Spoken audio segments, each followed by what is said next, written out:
Jaleel Bethea at Duke? No. Just saying. Nah. I'll go for a real point guard. I mean, I think if he wanted to like take a flyer and like develop off the bench, but he's not going to want that. Like, he's going to want to move on, or he'll want to stay. Either way. That boy wants to score buckets. We don't have to. Yeah, he wants buckets. Yes, sir. I do think that there are a lot of players where if they wanted, it's crazy to me how many players, and this is why I didn't blame the Jeremy departure, or I didn't begrudge it, I guess I should say. I feel like so many guards come to college going like, I want to get buckets. I want to find a place that'll give me the ball so I can get buckets. When like, if you want to play at the pro level, like period, like you have to pass. You have to, showcase that you're more than just a bucket getter, unless you're one of the 5 best bucket getters in the sport or whatever. Unless you're like, what's his name? The who's the guy in the draft this year that's like a Cam Thomas like clone, where literally all he does is get buckets and he does nothing else, but he's unbelievable. I'm totally blanking. I gotta look up who's in this draft. But there's somebody Trey Johnson, right? Yeah. Where they're like, yeah, I mean, he's not Cam Thomas. Well, he's Cam Thomas in the sense that he like doesn't defend and he doesn't pass and he doesn't fight for rebounds and he doesn't do anything other than buckets, but he is elite at buckets. He's unreal at buckets, right? So, that'll get you in the league if you're that level good a bucket getter. But I think a lot of guards in college should like focus on trying to learn how to play point, even backup point. All right, we're rambling too much about non-Duke stuff. Well, the podcast hadn't even really started yet. Welcome in, y'all. Spam the comments, waiting for YouTube to jump up a bit. Oh, let me tweet it. Oh, crazy Cash. Cool. Sweet 16.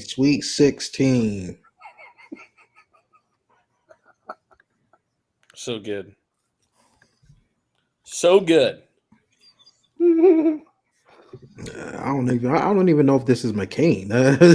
McCain's crazy, but Tyrese was on another level tonight. I mean, nobody. I can't recall the last time we've seen a guy shoot like this over a 3-game span. Like I'm trying to. This is stupid. Like someone asked, who's the stat guy on Twitter? Who's the guy who I can be like, hey, look this up? You. No, not for history. I can do like what's going on this year, but not history shit. Wait, I'm gonna post it on. Maybe Connor O'Neal. I bet Andrew on the Trilly Discord has it. Let me see.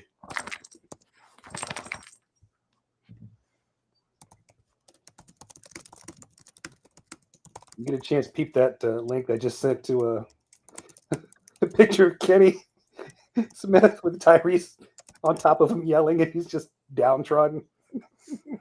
It's so good. It's in the private chat. Kenny. Kenny. He looks so hurt.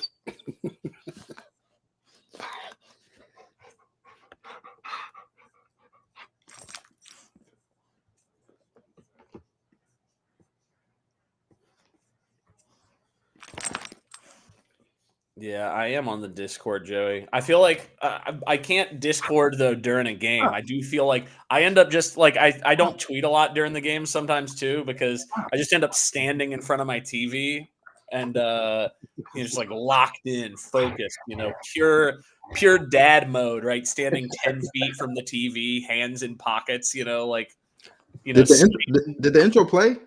No, intro. I didn't hear anything. Oh, I just disappeared. Oh, all right. All right. Let's jump into the intro now. Yep. The three of you guys, man, thank you for what you guys do, and appreciate you guys having me on. We were trying not to score and everything. We got about 33s or something. Yeah, I mean, we kind of felt that. We kind of feed off that energy. This place is amazing. Like I really love Duke, and I love the atmosphere I'm in here. Mark Williams, beast mode. Paolo first half, he had the cramping stuff. Fair enough. Beast mode.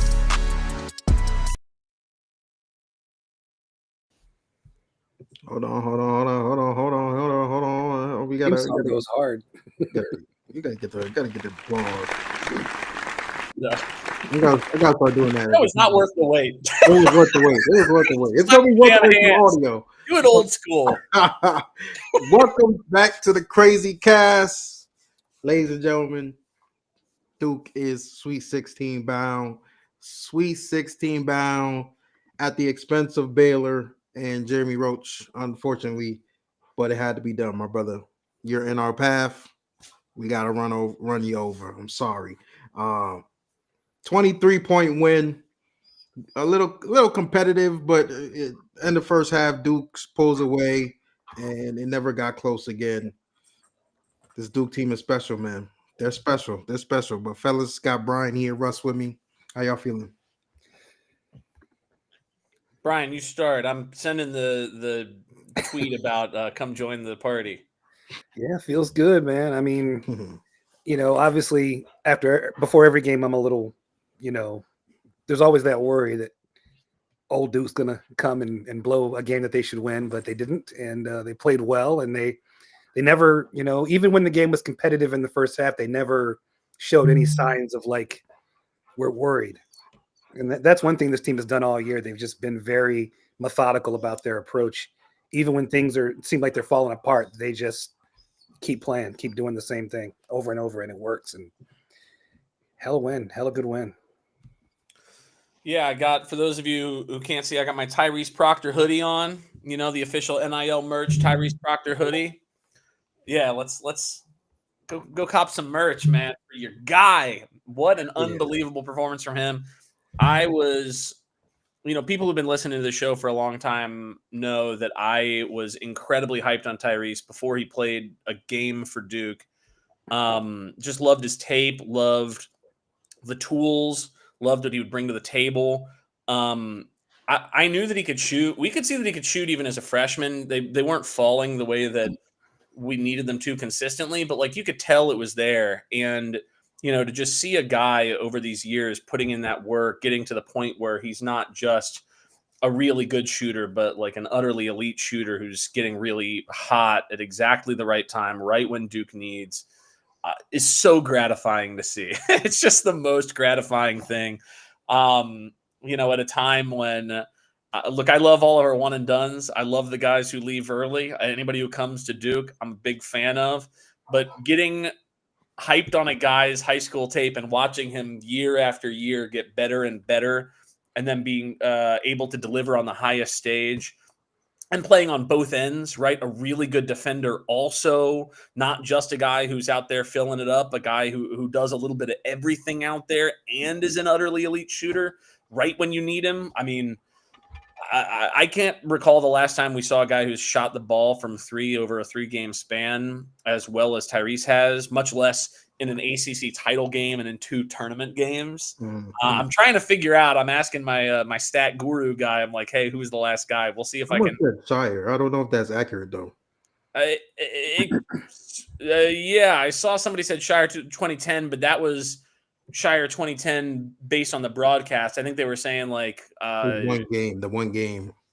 Yeah, it was something like Scheyer had averaged like 6 threes a game over the course of 2 games in the tournament, and he was the last guy to do something like this. I don't remember, but regardless, it was also a team effort. It wasn't just about Tyrese, but just Tyrese was somebody who you really have to feature here. Cooper's Cooper. What can you say about his game at this point? Even when he picked up those early fouls, came back in at the end of the first half, scored some big buckets, really opened up that lead. I saw a lot of people on Twitter.com being like, oh, I don't know if Scheyer should be sending in Flagg with 2 fouls. And then Flagg made all the Monday morning quarterbacks look pretty silly out there, Kon, Kon didn't have the flashiest game, but I tell you what, Kon exploiting Omier when he had those fouls, getting the 4th foul on him really early, and then every single time, I tweeted this a number of times, every single time Kon got the ball, they looked to switch him onto Omier, and then Kon attacked Omier. It must have happened 6 times, 7 times, and it basically always resulted in points because Omier couldn't defend. And you saw Omier like yelling at his other guys on the court. He was frustrated. He's like, what can I do? I can't do anything. Like, help me out here. So absolutely loved seeing that. I mean, Gillis got involved. He played some really tough defense, got some good rebounds in a game where rebounding was not our strong suit, made a 3. Sion physicality out there, getting downhill. Speaking of getting downhill, Caleb Foster had some really nice buckets. Seems to be coming on at the right time with the off the bench burner sort of performance, the kind of thing that we really need. What can you say? Who have I not mentioned? Oh my God, the big men. I mean, Pat out there really, really wrestling. I mean, certainly Man had some really nice blocks and some really nice defensive possessions as well. But like Pat really getting physical out there, obviously drawing the getting in Big White's face and drawing the flagrant foul towards the end of the first half. You know what I mean? Like, how good was that? That was great. Zion, I think you were the one who tweeted that, he's the sort of guy who can really get in an opponent's like mind and make him emotional. And you need that from a big man, right? You absolutely need that from a big man. He absolutely delivers that. Boy, oh boy, I'm overjoyed by everybody's performance. And obviously Scheyer, I mean, the team was tremendously well prepared. They busted out some of their funky zone stuff. We did one of those lobs, in the back on that 1-3-1. That was nice. They immediately like bailed on it. They're like, no, never mind. We don't want to do that. We don't want this to become Lob City on us all of a sudden. So, man, just a tremendous game across the board for absolutely everybody. We good? Am I good? Yeah, you're here, Zion. Sorry, I was also vamping a little bit. I got your message. Nah. I was my Wi-Fi is going crazy right now for some reason. Good, But yeah, I did tell you about that 1-3-1. That if they tried it, they were going to get cooked. But they got cooked. I was just saying last time we hadn't seen a 1-3-1. I thought literally all season, but they certainly cooked them right away. I think they won the first possession. It didn't work out. Second possession, we lobbed on them, and then they stopped. I mean, maybe they busted it out once or twice more once Amir got 4, but it was not effective. Nothing they did was effective other than the offensive glass. That was it. Wish I knew who said it yesterday that they were going to try. They're going to probably try some half court zone stuff, and Duke was going to exploit it yesterday. And can't remember who said it, but Drew used to do zone stuff all the time. But like again, Zion, to your credit, I mean, talking about how they just don't have the length for it to be especially effective. The best thing they can do is throw like different types of zones, right? Like sort of throw you off. But I mean, just nothing they did defensively worked today. That first half offense from Duke, we were scoring something like 1 2/3 points per possession, something like this.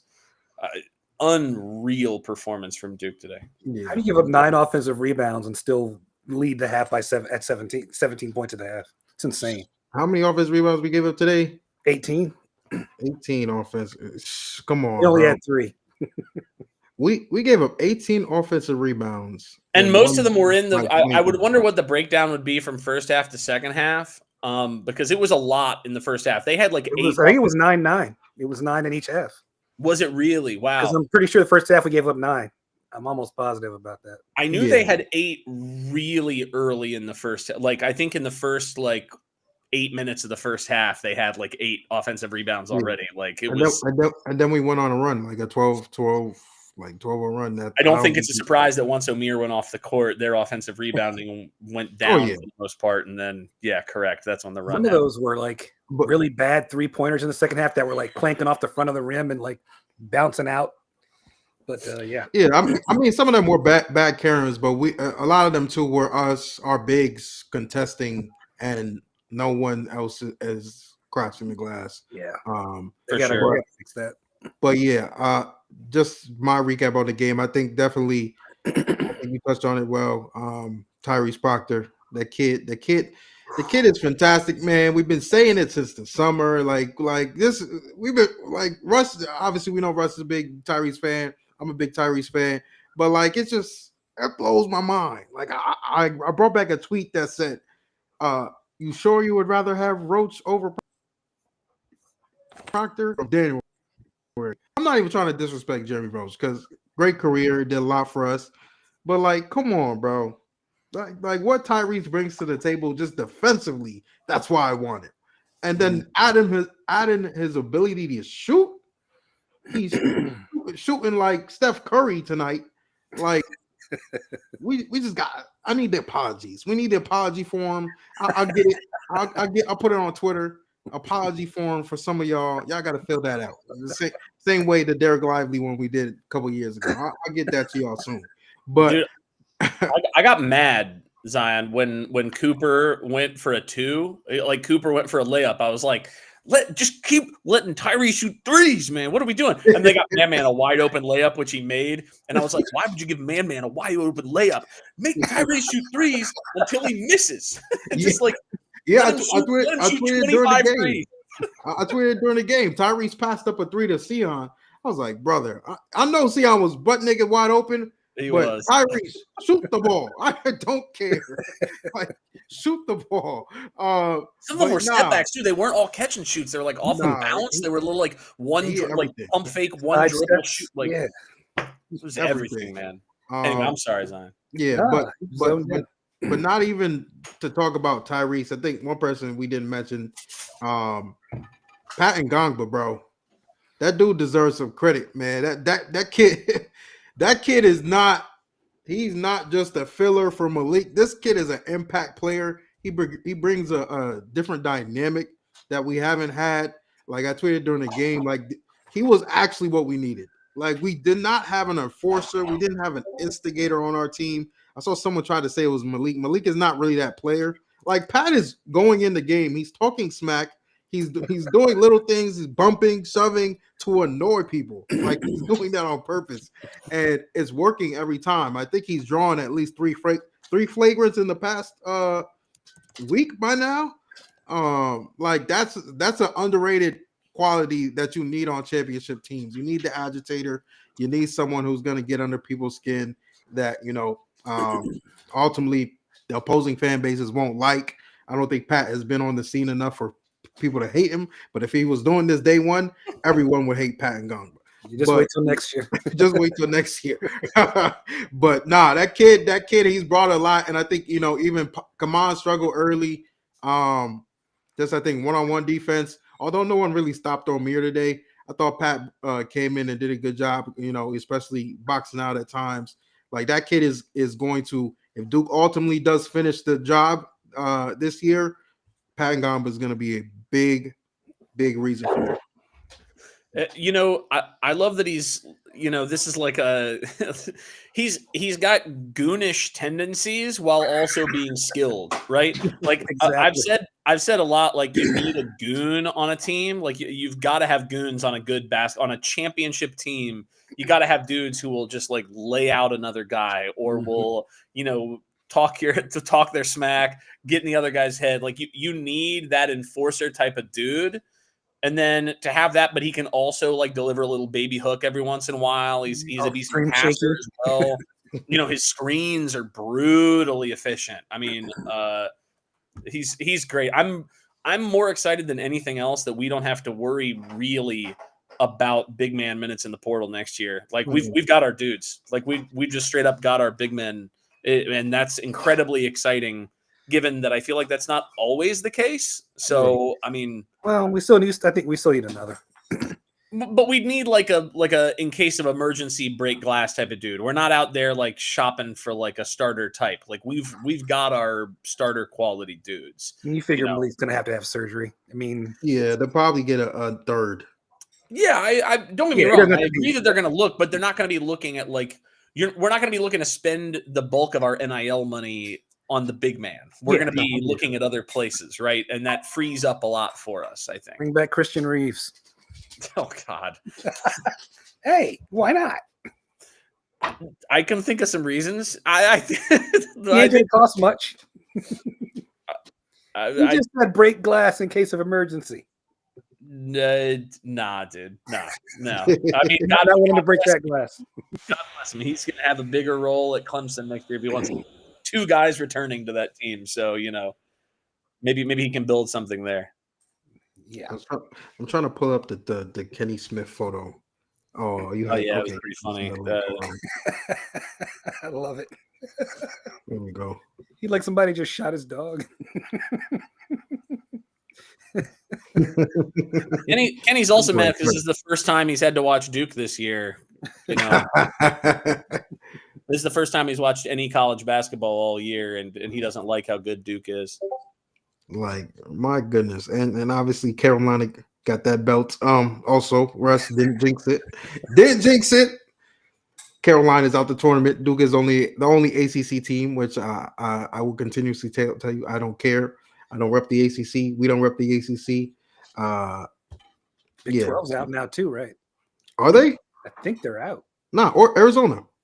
Oh yeah, that's right. Wait, what conference is Oregon in? Big I don't 10? know what conference anybody's in at this point. Maybe I'm. Yeah, okay. Yeah, I'm whatever. confused. Yeah, I don't know conference realignment. So wait, I've got the stats.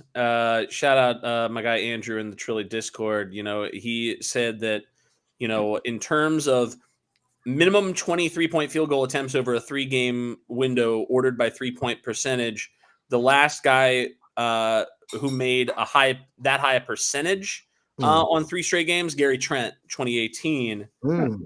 And then Grayson Allen, also 2018. Although the Grayson games looked like they could have been against some of the scrubs early in the year. Yeah, in 2016 Grayson, 2010 Kyle Singler in February, which is pretty cool. But Tyrese in 2025, the most 3-pointers made over a 3-game window with a minimum of that many attempts. Well, I guess it makes sense, that many attempts, given that he's made the most threes over a 3-game window. Over at least some range. I don't know what the range is. It certainly goes back to 2000 bare minimum. Yeah. Because JJ Redick and Jay Will are the next 2 guys that have made as many threes over that span. Wait, so you said the second person is who? So it looks like, I mean, and someone can correct me if I'm wrong, but I think Tyrese has made 19 threes in the last 3 games, and JJ made 18 in 2006 in 3 games, and then Jay Will made 17, JJ made 17 a bunch. Okay. So I mean, like, this is like, we can't expect Tyrese to keep shooting this well over the rest of the tournament, but even if he's a fraction of this, that's still going to be an utterly elite shooter, right? That's still going to be absolutely incredible. Yeah, I mean, and shout out to Andrew, by the way, for those stats. I appreciate it. You could see it on his face too. I mean, Tyrese was locked in early. No, no emotion. Just after every 3 straight mean face, mean mugging, he's locked in. I think. I mean, it goes back to that NC State game. I really think that's what's fueling him right now. Is not having another game like that. You know, at least if Duke is going to go out, which is not going with, they're not going to go out. But it's not going to be because, you know, he went 4-10 from. I thought he smiled at I thought I saw a smile on one of those last ones a little bit. No, the last ones, but early on I said he was like the last ones. He was going crazy after. At some point it's just robotic, and you're not even. It doesn't matter what you do physically. You can smile. It doesn't matter. Yeah. When you're feeling it like that, just when you're feeling it, like it doesn't matter. That's why I wanted him to keep shooting. I wanted to just see, like, and then on the broadcast they were like, he's gonna make the right play. He's not gonna force a shot. I was like, fuck that, dude. Force the shot. But that's the thing. 20, take it. None of blow it up from the logo. 3 guys draped all over you. I don't care, dude. Just toss that shit up, man. Like none of it. Just like to pivot a little bit.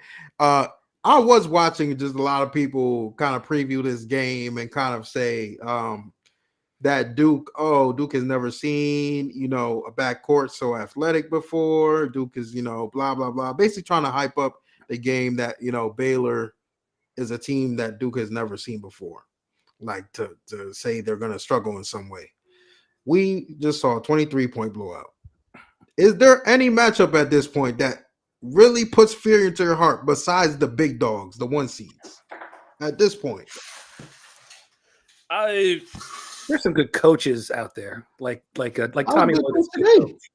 I think a lot of the coaches left are good. Look, I kind of went into this game feeling like I don't know that I'm scared of matchups, but I am scared for every game. Like, because I'm so emotionally invested, I'm just scared of every game now. Like my blood pressure this morning before this game, I told my wife I woke up and I was pretty good, and then I remembered it was game day, and I was like, oh, I'm anxious now. It wasn't even that I thought we were going to lose. I thought we were going to win. I thought we were going to cover the spread. but anything can happen in these games, right? Mhm. So every game here on out, I'm gonna be a ball of nerves. It's just the name of the game. In Exactly. terms of matchups specifically, I mean, no. I think that a lot of the teams left, if they're hitting their shots and we're not hitting our shots, can beat us. I think if we're playing our game, I think we can beat them. It's just all a matter of how the ball bounces at the end of the day, who comes out with the energy, whose game plan's a little better. But no, in terms of matchup, I will say the one thing that I do think is a little strange is how many people I've seen online saying that they would rather face Oregon than Arizona. And I mean, we can talk about that later, I guess, but like we've already beaten Arizona in Tucson. And I don't think anybody who's saying this has watched Oregon, which is maybe part of it, right? Like Oregon's not on TV very much. I watched them against Illinois, though. That was a beatdown by Illinois. Yeah, I think that I mean we can talk about that matchup later, but regardless, I think that people in general are probably not overly concerned about any specific matchup as much as they are, well, we can exploit some matchups, they'll exploit us in certain ways. It's just who will be better that day. Yeah. Once you get to the Sweet 16 and on, it's going to be good teams here forward, you know. Sure. Who've had a lot of preparation and For sure. I mean, that's where like we will have one of the youngest, least experienced coaches probably in the Sweet 16. Yep. And that's John has done a phenomenal job this year, but that's also just a reality, right? And so I think it'll be interesting to see. And there are advantages to that too, right? But there are certainly disadvantages. Again, it's a coin flip either way. There are pros and there are cons either direction. Zion is frozen, I'm pretty sure. Yep. Either that or he's really thinking about what I just said. He's deep in thought or if he's just frozen. Steve, I see people saying like Oregon has a weak schedule, Oregon lost. Yeah, but look back at what Dana Altman's done in the tournament over the last few years. I mean, like Dana Altman has, without looking at it, I'm assuming at Oregon he has a winning percentage at Oregon. He definitely has beaten a number of teams that are higher seeded than him over the course of that period of time. Yeah. He plays funky defenses. Yeah, you're good, Zion. You're back. They've got a real big man who's got a lot of strength, which certainly occasionally has given us some trouble. Jackson Shellstad's like a real dude. Like he's a very real dude. Again, I think people have like Caleb Love PTSD, and so they just don't want to give him another shot to like do things. But like, as much as Caleb Love can get hot and go bananas, he can also shoot them out of games. We've seen that. Oh yeah. And Jackson Shellstad's like not really a guy who's gonna firmly like beat his own team like with his own decision making. So I don't know. And Dana Altman's just more seasoned than Tommy Lloyd too. Like Tommy Lloyd, I think is a very good coach, but Dana's been around a while at Oregon. So I don't know. I think the fact that we beat Arizona at Tucson, It's a good sign. Yeah. and again, like their big man has come around since we played them, but we've also had players come around since we played them. Yeah. So yeah, I don't know if Arizona wants to play that like run up and down style with Duke. I think Duke is happy to oblige. Duke's happy to play that way. Duke's happy to win that way. Oregon is going to just do some funky stuff. Altman's going to try to play chess. And they got a really good guard and a really good big man. That's a tough combo, even if they have lost some weird games this year. Yeah. I don't know which one I prefer. I'm confident in either matchup, but yeah. Arizona definitely. I don't like the aspect that we beat them already. Because I feel like I don't know that add extra motivation to a team, and especially they've seen us before, but they haven't really seen this Duke team before. Mm-hmm. Like I said last time, like we beat Arizona during a stretch we weren't even playing well, and we didn't really understand each other as a team. Like that was an early part of the season, and they weren't playing well either. So to be fair, they weren't at all. But I I don't know. I'm not gonna say I prefer Oregon. I do like the aspect that they've never seen us before, and they're walking into something It's hard to duplicate what they've Duke never seen brings for before. sure.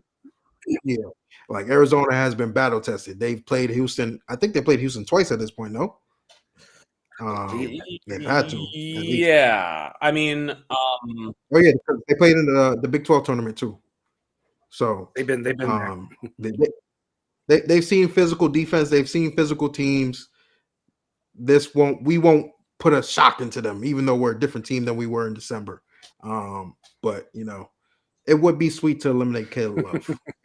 It would be, the script will be Sure. scripted. Yeah, I mean, like people bring up like some of the funky Oregon losses, but like Oregon beat Alabama on a neutral court, right? They beat Maryland, who's a very tough physical team. They beat Wisconsin at the Kohl Center. I mean, like they're no slouch. I know their resume is not as strong as Arizona's is, but like, they're still really good. I don't know. Like it's look, every team is going to be good. Exactly. Like, for the rest of the way. I also don't really care who we play. I just think that Dana Altman's got some Oregon's got some funkiness to them. And Arizona, I think we know exactly what to expect. Like we know exactly what they're going to do. We know exactly who they are. They know exactly who we are, to Zion's point.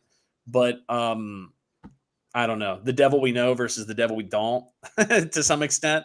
Mm-hmm. I don't know. I think either way, flip a coin. But if we're playing well, we'll beat either team. If we're not playing well, we could lose to either team. Hopefully, we continue to play well.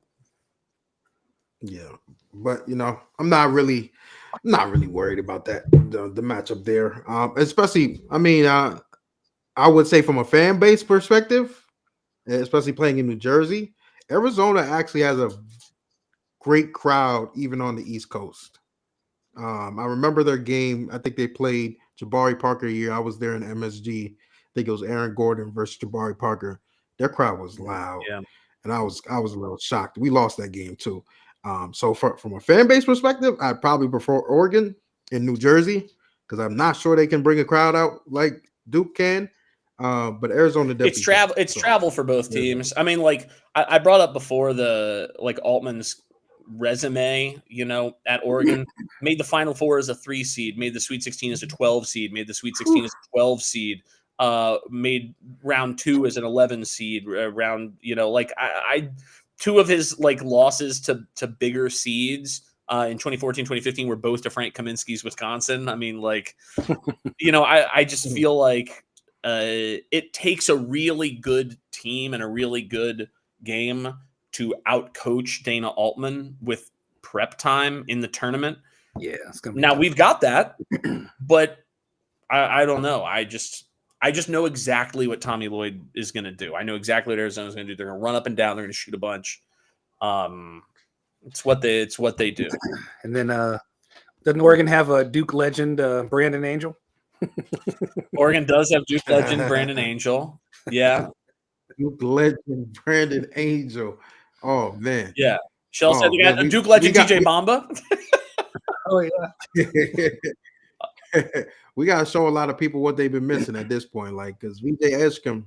Hey, I'm glad VJ Edgecombe didn't come to Duke. I'll be honest. Like, I was kind of glad when he did, because I was worried about the shooting aspect, which turned out to be true for us, that we were a really good shooting team. So, I kind of didn't want him just for that aspect, because I felt like that would have affected it. Did you see J-Man's breakdown on him about his layup percentage numbers? No. He's like under 40% on layups. Great if he can dunk the ball. But I feel like he probably got better from the start of the season. He's not scoring those layups generally. That's worrisome. Oregon is a smaller team. Now that I'm talking myself back into Arizona. You already backtracking. I know, dude, that's what I'm saying though. It's flip a coin for me, right? Because as I'm thinking about it, like their backcourt is really small, and we saw what happened today when like your point of attack is really small. Like that hurts the efficacy. There's pros and cons in both matchups. I don't know. It doesn't matter. The matchup isn't what's scary. What's scary is just I'm going to wake up that day and think Duke is going to play. And until I know that we're playing well and we're playing Duke basketball, I'm just going to be nervous all day. It's just what's going to happen. Yeah.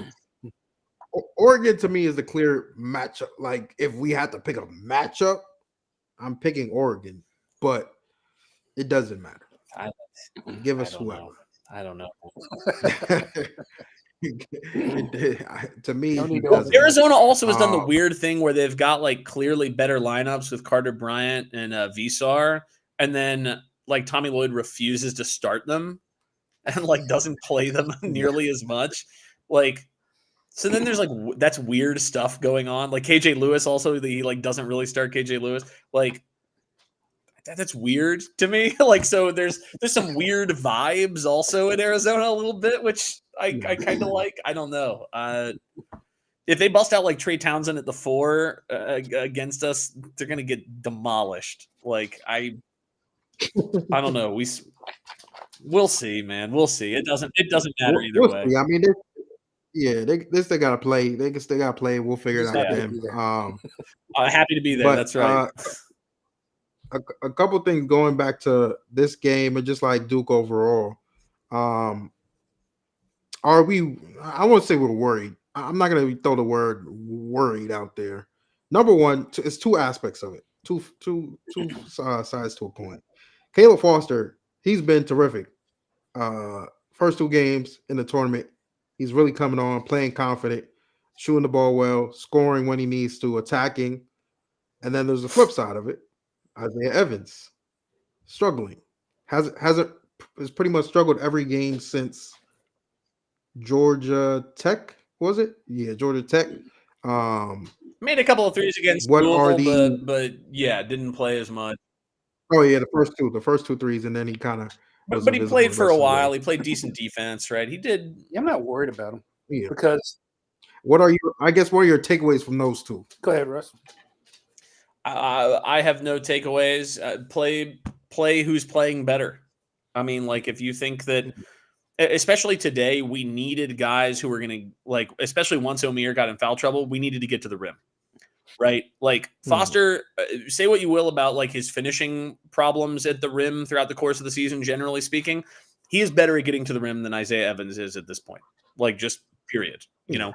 So in terms of the matchup, he might be your best guard at doing that. He still might be our best guard at actually getting to the rim. He might be. He's certainly top 2, bare minimum. So, yeah, I think it just made all the sense in the world to play him today. I tweeted something about, like, this feels like the sort of situation where Caleb Foster could really come in handy. He did. He made some nice passing reads also. That's, again, as much as I love Isaiah, that's not really his strong suit at present moment in time. Play who's going to be favorable matchup wise. Play who's playing better. I mean, it's a nice luxury to have. Yeah, it's a huge luxury to have. I'm not concerned about either of them. I do think that generally we're going to play no more than like 7 to 8 guys a game. So if Caleb's playing really well, we might see less Isaiah. If Caleb's not playing well, we'll see more Isaiah. You know, one way or the other. The one thing I do like about slim minutes is that the defense can't fall asleep on him because he's always going to draw defense to him, and that's going to give other guys open looks. Right. Even if he's having a rough shooting day, eyes are still going to go to him, and that's going to hopefully get other guys open. Yeah. By the way, Duke up to number 1 in Ken Pom offensive efficiency after today. Bro, who cares about Ken Pom at this point, dude? But check it. Even Ken Pom's like, put it away. We scored 89 points on 59 possessions. That is over 1.5 points per possession. That's completely insane. That's an insane result, dude. What did we shoot from the field? I think I'll tell you in a second. Like, we shot 64%. We shot 74% from 2. We shot almost 55% from 3, and then we shot almost 83% from the free throw line. So, bro, we shot 64% from the field. I didn't even notice that. They took 68 shots. We took 45. They took 23 more shots than we did, and we won by 23. That doesn't happen. That just like doesn't happen. That's insane. Somebody has to explain that to me. That's insane. I can't explain that. That's completely bananas. His team is stupid, bro. Shout out the Duke ladies, by the way. The end of that game was exciting. That was a good game. Hell yeah. Ashton Jackson also hit the night. It was a little bit better night because it was a closer game, but we ruined for it the was ladies funny too. watching 316, Deja Kelly did the with only a few, like with 50 seconds left, something like this in the game. She did the old Duke's trying to inbound it, and you just hug the Duke player and fall down and make it look like an offensive foul on Duke. And then in the UConn Florida game, towards the end of that game, UConn did the exact same move, but like the refs didn't fall for it. Hurley actually told him to do that too. But it makes all the sense in the world. Yeah, I mean, like you have nothing to lose. That you're going to lose the game unless something radical happens. Mm-hmm. You might as well hope that the refs miss something. I mean, like that's. It was just funny that they actually saw Hurley telling him to do it, and then he does it. Can we talk about Dan Hurley for a second?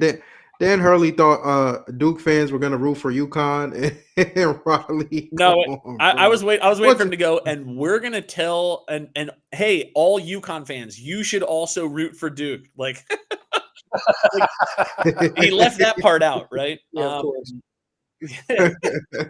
Like, come on, man. Dan Hurley, man. Just take your L and go. Man was talking about, I hope they don't screw you, Baylor, like they did us. Like, brother, shut up. Shut up. Just shut up, story man. That Sean Kress posted that somebody told the journalist who posted it to delete the video where they'd destroy his life.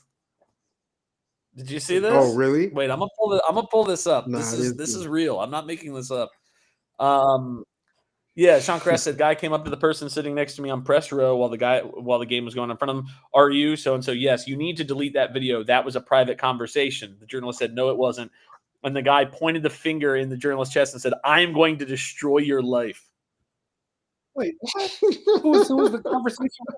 Wait, what did after it's about that video that that Joey Ellis posted of Dan Hurley yelling, I hope they don't fuck you like they fucked us, Baylor. Yeah, so some UConn guy said, I'm going to destroy your life if you don't delete that video. That was a private conversation. Allegedly, I guess I should add, but I don't know why Sean Kress would lie about that. He wouldn't. So, but I'm saying allegedly for my own personal, I don't want someone to come and destroy my life. So I'm adding allegedly to all of this. Take my life. I'll say it. Shit. Yeah, destroy Brian's life. I don't need my life destroyed at this point. Oh my goodness. One topic we didn't touch on, I guess we talked on it a little bit, but moving forward, does rebounding scare you? Yes. For me, yes. I don't like Duke not being the first team to get, to get those 50-50 balls. And for me, I don't want it to bite us in the ass. And luckily we've been talented enough and good enough that it hasn't, but that margin of error shrinks the further you get in the tournament. And I just worry that that's something that, it's going to get us. Yeah, I mean, Duke has lost the offensive rebounding battle of the last 3 games. Although I guess it is worth noting that for 2 of those games, our offense was so brutally efficient that we would not have had as many offensive rebounding opportunities. My concern is more the defensive rebounding side of things. But again, like we did lose the rebounding battle total today, but only by 3. We grabbed 26 defensive rebounds to their 18, which is not good enough, granted. But they only got 14 to our 3 because like we weren't missing at all, So I'm concerned that there will be a game where we are missing shots, and in those games, we will need to get those second chance opportunities.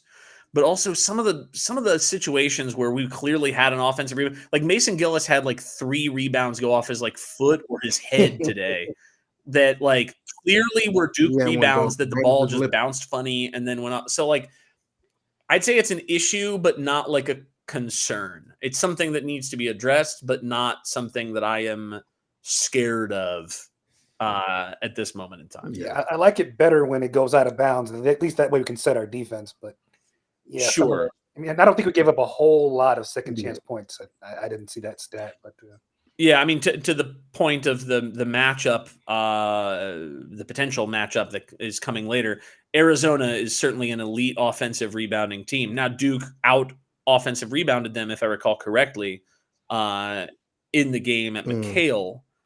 We sort of smashed them on the glass 43-30. And that was, again, we didn't have Pat playing very much. Mason wasn't playing, and Mason has been a pretty good defensive rebounder. So, there's something there. I don't know also how much of it is just once we have a big lead, and we didn't early on when Baylor was getting a lot of those early offensive rebounds, especially Omier. But down the stretch, I think there was also clearly we had a 15 to 20 point lead, and you can't mess around with a 15 to 20 point lead in the NCAA tournament. So I'm not condoning it, but also, like maybe they just thought we've got this in hand. I don't know. That's not an excuse. It's just a potential reality. right. Yeah.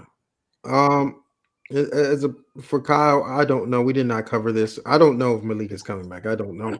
I've heard it's possible. We don't know. It's all up to him. I don't think Malik. I think he helps with rebounding. I think where he helps really is more so he box out. He tends to box out his man really well, which still relies on the other guys to secure the actual board.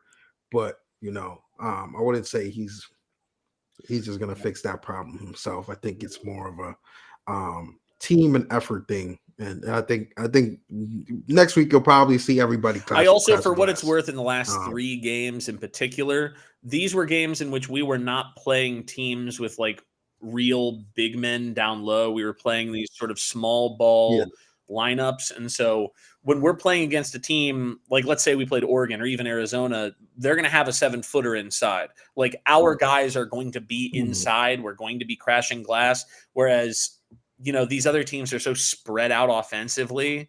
And so then Cooper's far from the basket, Man's far from the basket, Big Pat, etc. So maybe it's not as big an issue against a more traditional big man led lineup. That tends to be my feeling, but we'll see. Yeah. Our guards got to crash the boards too. Yeah, they got crashed. There's no reason not to on that end. How many rebounds did Sion have tonight? Let me see. I don't think he had very many, but I don't remember. Yeah, 4. Yeah, 4. Yeah. Kon Yeah, had I mean, one. he had 6 last time we played Arizona. I mean, Kon had 1 tonight.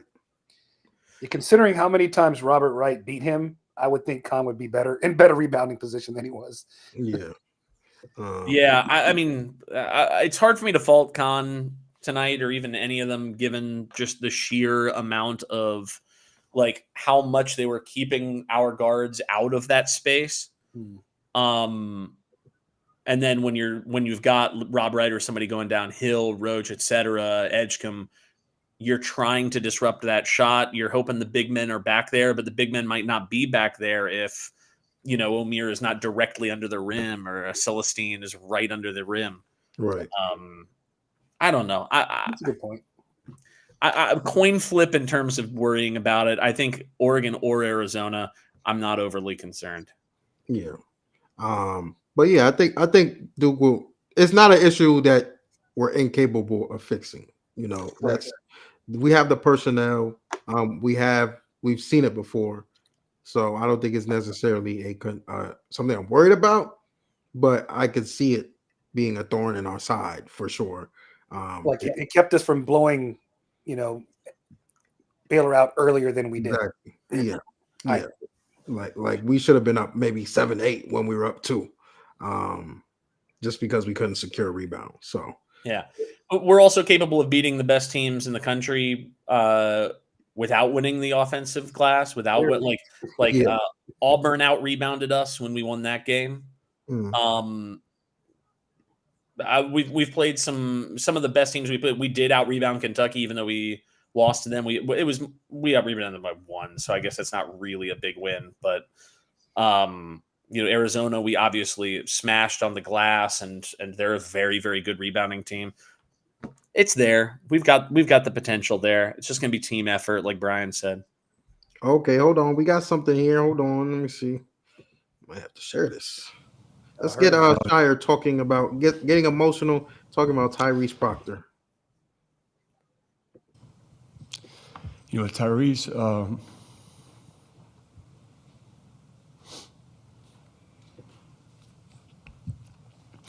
I took over in April, and Tyrese and I had a call May 31st to come a year early, and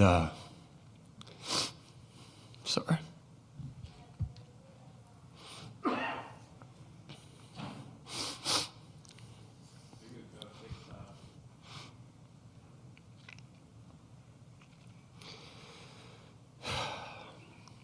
I think we knew there'd be some rough patches, reclassifying, but there were his first year. But he had some big time moments. Like he came on strong down the stretch, and he could have made a decision to even go pro after his freshman year, a year early. And I think he and his family, his mom and dad, they had such maturity to understand it's more important to be ready than just be drafted. And so he doubles down, comes back. Huge expectations, and me and Tyrese both would say his sophomore year didn't go the way we wanted. I think that's where it's easy to split. And I was not in a convincing mode. I think after that season, I was just matter of fact where I saw it for him and the opportunity, and just we had honest conversations like we always do. But I think the difference is for a guy in that position to take it as opposed to making excuses or running away from it. I think that's the special part. And so for this to happen for Tyrese, to be, hitting 7 threes and to be our key guy and all that after going through all these moments, like if I'm an NBA team, I'm going after him because you have to handle adversity. And I think that speaks a lot to his character and then obviously our relationship, and I think in this era, you guys cover this, you understand the challenges and NIL and transfer portal and all that. It's still to have the relationships you can build with a guy for 3 years and go through a lot. And I'm obviously really proud of him. That's dope. That's dope, man. Yes. That's dope. Hey, chill on that NBA talk. Hey, man. It's going to happen. Yeah. I mean, I know. Scheier's been very, Scheyer. So I don't know how people don't want to play for Scheyer, just like not even as a Duke fan, but this week he's been very he's been promoting his guy. He did it with Sion a couple of days ago, where he kind of said the same thing. If you're an NBA team, you're looking at Sion, you should draft him. He on this run, he is vouching for his guys on the pro level. Like that, I respect that so much. The other part of that is he's not just speaking to NBA people. He's not just speaking to his guys, but he's speaking to every recruit that he's talking to come, the end of the season. And this is all important stuff. Yeah, I know Vicini put out his recent mock draft. I think he had Proctor back half of the 30s maybe, and then he had Sion in the last 5-8 picks somewhere in there. But he's been pretty big on Sion getting drafted, even though he always calls him Sion. Sam, dude, I love you. Come on, baby. Yeah. Look, you can't ask for good things to happen to guys who you can't help but feel good when you see good things happening to guys who are fighting really hard. And so, yeah, I mean, it's really, really cool. Regardless of what happens this offseason, I'm Tyrese Proctor fan for life. I love everything that he's done, man. I love everything he's done in a Duke uniform. Can't wait to see his sister play college too. She's a baller. Is she coming to Duke? I don't think so. But who knows? I mean, come on, recruit Tyrese. Come on, help out. She's still young, but she's good. Well, fair enough, dude. I saw Kon's family on the sideline there. I know I saw at least one of the younger Kon Knueppels was there. I know at least they've been playing recently. They're all in their state championships and things. But right. Shout out to the Kon Knueppel family, man. Hey, man, his mom basically is telling us, come get his brother, man. One of them is 6'11", like a 6'11" guard. I'm taking a flyer on that. I don't care. At this point, dude, just bring them all, man. All of them. Bring them all. I don't All care. of them. I don't care if it's like a situation where one of them ends up like getting hurt and isn't quite as good as the other. Brotherhood style, man. Bring them all. Doesn't matter. They're not going to get guaranteed minutes, same as everybody else. They got to fight for the minutes like everybody else. But I know that family knows that. I would offer all of them, man. I would love to see that family be like a new Plumlee style family where we just like have a Kon Knueppel like on our roster for like in perpetuity. You know what I mean? It's a trail of cheese from Wisconsin all the way to Durham. Come on, man. Make it happen. That's what I want. Man. But yeah, I think, back to John, definitely I think having a coach like this is important in this day and age. Very aware, whether it's strategic or just natural. Like this is gold. This is gold. That Pat Bev stuff didn't hurt either. White Mike. Yeah. He getting all the promo. I've seen a lot of John Scheyer promo this March Madness. That's all. Sports Center post his full resume. Like, hey man, I see him, I'm gonna call him White Mike and see what happens. Oh man, I'm gonna call him White Mike. See what happens. Yeah, I'm gonna stay away from that. But, yeah, man. Back in back in Jacksonville, Florida, they used to call me White Steve Kerr. You know what I mean? That's what I was on. Yeah. I was the Black Joe Ingles. Hey, don't mention Joe Ingles around John Scheyer. Oh God, yeah, that's right. Yeah, bad. Come on, man. That mother. Come on. But yeah, I guess we haven't really talked about Jeremy. Do y'all have anything about Jeremy? Jeremy's career ended today. 4 years at Duke, 1 year at Baylor. I think he probably erased this year at Baylor, just considering how it went, and call himself a Duke Blue Devil for the rest of his life. But yeah, y'all got any thoughts on Jeremy? Brian, you starting or? Yeah, I'll go. I mean, it's hard not to feel bad for the guy. I mean, yeah, at least he got to play in a Final Four, which is great. I hate that the committee had to do this because they did it intentionally. 100%. And then they, like, at the end of the game when he's in the line to shake hands and he literally collapses into Scheyer's arms and they cut away from it. They cut away from the shot. Yeah, I just feel bad for he's a good kid and he gave Duke a lot. He could have split after K split, but he didn't. And for me, that was big time. And I'm sure John would say the same.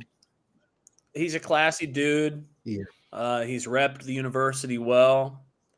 I think John has said repeatedly, like, hey, difficult conversations last off season.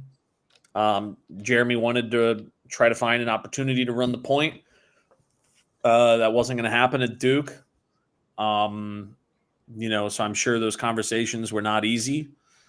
Obviously this year did not go the way that Jeremy wanted it to go. Both in terms of injuries and in terms of team, right? But I know I've seen people here be like, and people all year were like, he should have just come back to Duke. I don't think he would have wanted to just come back and sit on the bench, man. Like, and be a guy off the bench. Like, it's hard. Like, I remember this is me dating myself a little bit, but I remember when Greg Paulus sort of played his way into needing to come off the bench because there were clearly better options that were going to help lead towards winning, just in terms of fit, in terms of style of play, in terms of whatever. And that's a hard thing, I think, for any player to swallow. You're competitive, like you've been starting for 3 years or however long, you want to keep going. Wasn't going to happen at Duke. I feel bad for the guy, but mostly I just feel bad that the season didn't work out. I feel bad it couldn't have worked out at Duke. Obviously, 2022, I wish would have gone differently. Maybe things feel differently for him if that goes differently. I don't know. But a classy guy, Never said anything bad about the university. Always represented the university well. Wish him the best. Yeah, and I think people think that he's sad because Yeah. Duke is the one that sent him home. This was going to happen at some point, regardless of who he played, and he was going to have those same tears. And at least he got to hug people that he cared about at the end of the day. So it's probably a confusing. Yeah. It's probably harder with it being Duke. I think it's not because of not because of resentment, but just like how confusing is it to watch the guy that you've been playing alongside lighten it up like Steph Curry. Meanwhile, you're down 20. Your season has not gone the way you wanted, and now you're watching, your former teammate like completely light it up. Meanwhile, you're like not really getting off the bench for more than 20 minutes or whatever he played tonight. Like, I'm sure that's a really complicated set of emotions, and it's probably a lot harder when your emotions are complicated than when it's not. I don't think that means resentment or anything. I think we saw some nice warm embraces at the end, but that does make it harder. I think it makes it harder. well, we love him over here in the DMV. We love Roach. I thought maybe even Duke would have done something. I don't know if they want. Yeah, maybe they still will. But like a tweet or something. Yeah, I said like a tweet or something, or what do you mean? Yeah, something. Yeah, I thought they would have like done like a tweet or something. But I mean, I understand it's another player on Earth. Yeah, team, so, you don't want to be doing that like right now, maybe. Yeah. I don't know. But I thought. I mean, I texted y'all this morning, and I texted y'all this, and I thought I was going to jinx it, so I was like, "Damn, maybe I shouldn't have texted that." But I texted y'all when I tweeted that I thought they probably, and maybe they did try to do this, but because Spencer Howard checked in at the same time, it completely blew it up. I thought Duke should have, they should have gave Jeremy a chance to sub out on his own and get Duke fans, maybe Scheyer gets a hug from Scheyer, give him his own moment. I don't think it was going to happen, especially given that Scott Drew was doing like a full line shift. Like Duke's not going to cheer like that when Omier is also coming out, and when they just weren't going to have that moment. Yeah. If Scott had wanted him to have that moment, I think they could have figured out a way to do it. But probably wasn't on his mind, honestly. No, well, why would it probably, be, right? Like, yeah, he's got bigger fish to fry. Again, I'm seeing comments in the thing being like, he's weighing whether he would have been happier with a diminished role if he had stayed. No, I don't think he would have been. I think you always want a shot to do. You want your shot. Yeah. They said it on the broadcast. They said on the broadcast. He also interviewed with Jeff Goodman before the season that he said he wanted to play point guard, and Duke was not going to give him an opportunity to play point guard.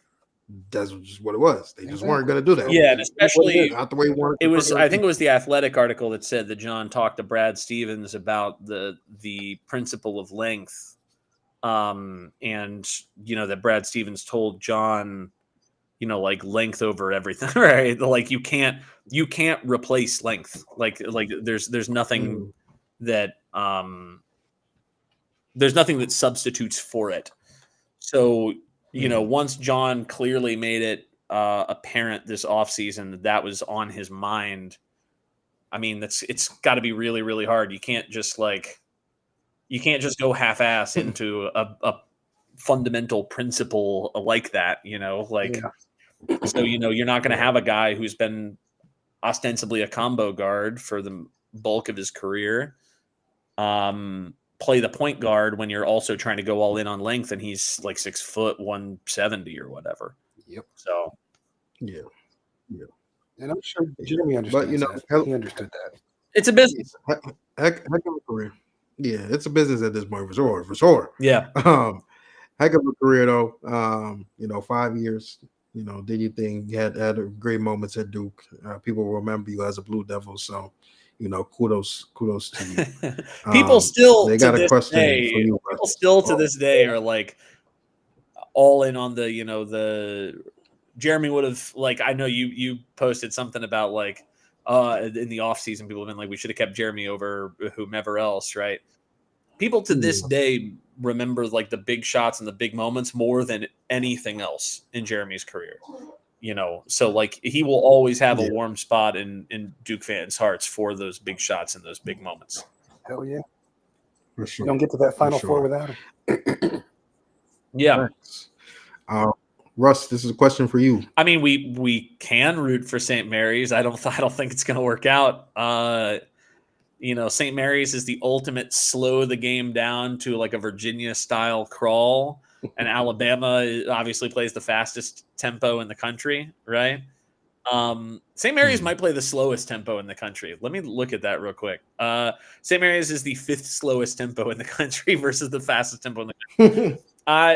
I just think that St. Mary's is such a, pack it in and dare you to win by making shots team. Like you're not going to get easy looks. They'll try to run you off the line too, for sure. I think Alabama athletically is on a different level. So I think Alabama's going to win. If you want to root for St. Mary's, that's great. BYU is interesting either way. BYU's got some dudes for sure, and BYU plays a very cool and fun style of basketball. The basketball lover in me really wants to see BYU Alabama. I think that'd be wild. I think that'd be a super fun game, like 95-85 or something. It'd be awesome. But I mean, if Alabama's out of the way, St. Mary's, hey, if they want to try, I love it. I just think Alabama also is so bad defensively. Did BYU play yesterday? Okay, they won. Yeah. I do have them going to my Elite Eight. I did have Gonzaga, so don't even make the. I didn't say anything. They almost beat Houston though. I had them beating Houston, but happens. I had Houston in the Final Four. Houston offensively is a different animal than they were last year. Alabama's just like weird defensively. They have that thing where because they want to run, they don't care sometimes. They'll just let you score while they send 3 guys down to the other side of the court all of a sudden. All right. It's a weird matchup perspective to think of, when you're planning for them on a short schedule. But St. Mary's is similar in that respect. It's hard to plan for a team that crawls you even slower than we are. Like, either school would be interesting. I don't know. I think Alabama's going to win, so I don't think it matters either way. Win by 20, honestly. I'd be surprised if they won by 20, given how slow the game's going to be. Well, they're already up 8. We'll see. Are they really? I didn't even know the game was going on right now. I've been watching the Kentucky. 29-21 with 5 minutes left in the first half.